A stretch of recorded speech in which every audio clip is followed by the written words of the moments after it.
Hi, it's Mike from Custom Cruisers. You can see here, beautiful bit of kit. This is when your primary goes on your M8, which unfortunately it will at some point with that stupid automatic tensioner.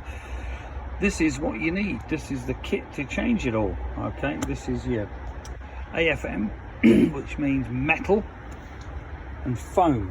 Okay, so you can see here you've got like a furry foamy gasket, but it's actually metal, considered aluminium or aluminum in the middle as opposed to normal paper. Okay, you get this, which is your front of your motor.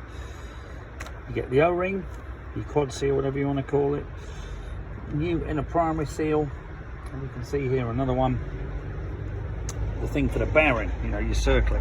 Okay, these are very, very good quality, very well made. This particular one, like I say, is from Milwaukee, a touring model. We also do them for Softail.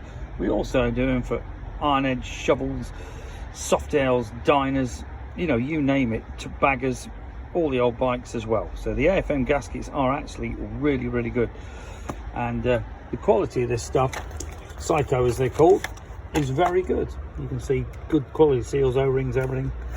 This is, like I say, this is like your quad series. It's like a weird square section O-ring. Okay, and this again is metal, so you're looking very, very high quality stuff. If you're interested in this, give us a call, 01773835666, customcruisers.com, or the new site customcruisers.eu. Thank you.